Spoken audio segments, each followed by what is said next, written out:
इन्ना लिल्लाह व इन्ना अलैहि राजिऊन। जब भी किसी के मरने की खबर मिलती है तो पहले हमारा रद्द अमल यही होता है। 27वीं आईनी तरमीम सेनेट से मंजूर हो चुकी है, कौमी असेंबली से भी हो जाएगी, जिसके नतीजे में सुप्रीम कोर्ट ऑफ पाकिस्तान की औकात बस एक सुपर कोर्ट जितनी रह जाएगी। अब नई वफाकी अदालत बनेगी। इस अदालत में जजेस की तैनाती सदर करेंगे। हुकूमत का अख्तियार होगा कि सुप्रीम कोर्ट से जजेस उठाए या नए बनाकर शामिल करे। चारों सूबों में भी आईनी अदालतें बनेंगी। हाई कोर्ट्स की हैसियत महदूद हो जाएगी। इस तरमीम के तहत फील्ड मार्शल का ओहदा ताहयात रहेगा। 27 नवंबर को chairman joint chief of staff committee का ओहदा हमेशा के लिए खत्म हो जाएगा। मार्शल ऑफ एयरफोर्स और एडमिरल ऑफ फ्लीट के नए ओहदे बनेंगे। ये ओहदे पार्लियामेंट के मुआवजे के बगैर खत्म नहीं हो सकेंगे। वजीर आजम को तो सिर्फ कौमी असेंबली की सादा अक्सरियत से हटाया जा सकता है, लेकिन इनको दोनों ऐवानों की 2/3 अक्सरियत दरकार होगी। आर्मी चीफ के पास दूसरा ओहदा चीफ ऑफ डिफेंस फोर्सेस का होगा, यानी एक ही वक्त में फील्ड मार्शल, आर्मी चीफ और चीफ ऑफ डिफेंस फोर्सेस के ओहदे एक ही शख्स के पास होंगे। सदर के खिलाफ पूरी जिंदगी कोई केस नहीं बन सकेगा, न गिरफ्तार किया जा सकेगा। Field marshal, marshal of air force और एडमिरल ऑफ फ्लीट को सदर की तरह अदालती इस्तिस्ना हासिल होगा। सुप्रीम कोर्ट के आईनी अख्तियारात वफाकी आईनी अदालत को मुंतकिल हो जाएंगे। अज खुद नोटिस का अख्तियार खत्म कर दिया गया। फील्ड मार्शल और दीगर अस्करी सरबराहान तमाम उम्र वर्दी में रहेंगे और मराहत हासिल करते रहेंगे।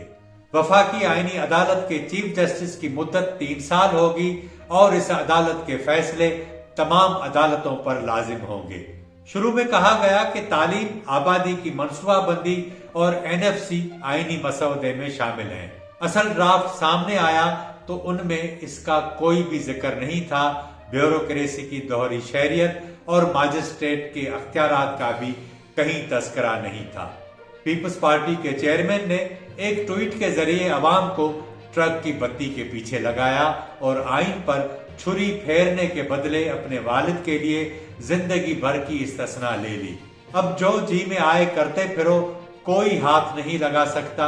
सिंध वालों, तैयारी पकड़ो, अपनी जमीनें संभालो, दरवाजे मजबूत बनाओ, क्योंकि ये इस्तिस्ना उम्र भर का है। कुछ अरसा पहले पावर कॉरिडोर में ये बातें गर्दिश करती रही कि 27वीं आईनी तरमीम के जरिए फील्ड मार्शल को सुप्रीम कमांडर बनाया जाएगा और ऐवान सदर में बिठाया जाएगा। अब उसका रास्ता साफ हो गया है और अगली तरमीम में ये ख्वाहिश भी पूरी हो जाएगी। पाकिस्तान की मौजूदा एस्टेब्लिशमेंट ने कमाल कर दिया। ये कमाल पीपल्स पार्टी और नून लीग की सहूलतकारी के बगैर मुमकिन न था। नून लीग ने माजी में अदलिया को अपने कंट्रोल में रखा, मगर जब एस्टेब्लिशमेंट का साया हटा तो यही अदलिया उसके गले पड़ी। गॉडफादर कहने वाले जजेस और जिन्हें कहा गया दोनों गोशा नशीन हो गए हैं। पीपल्स पार्टी जो हर वक्त आइन और उसकी बालादस्ती का विरोध करती रहती थी, अब अपनी कयादत की गर्दन बचाने के लिए अपनी ही गर्दन दूसरों के हवाले कर चुकी है। सुप्रीम कोर्ट और हाई कोर्ट्स के अख्तियारात महदूद हो गए हैं। केसेस की तकसीम अब चीफ जस्टिस नहीं बल्कि जुडिशल कमीशन ऑफ पाकिस्तान करेगा। सदर को किसी भी हाई कोर्ट के जज का तबादला करने का अख्तियार होगा। जो न माने वो रिटायर्ड तस्वर होगा। सुप्रीम कोर्ट के आईनी अख्तियारात खत्म। वफाकी आईनी अदालत बालादस्त होगी। आला अदालत सिर्फ दीवानी और फौजदारी अपीलों तक महदूद होगी। रियासत और इंतजामिया की ताकत मजीद बढ़ गई है। आईनी इदारे सियासी ताकत के ताबे हो चुके हैं। ये वो ख्वाब है जो जनरल जिया और जनरल मुशर्रफ भी पूरा न कर सके। उसे नून लीग और पीपल्स पार्टी ने हकीकत बनाया। सियासी अशराफिया ने बताया है कि वो अपनी बका के लिए कहां तक जा सकती है। वो अपने नजरियात पर अवाम का सौदा कर सकती है, और वो भी उसी आइन के नाम पर जिसे पहले बनाया, आमरों की गिलाजतें निकाली, फिर उन्हीं की ख्वाहिश पर उसे खुद कफन पहनाया।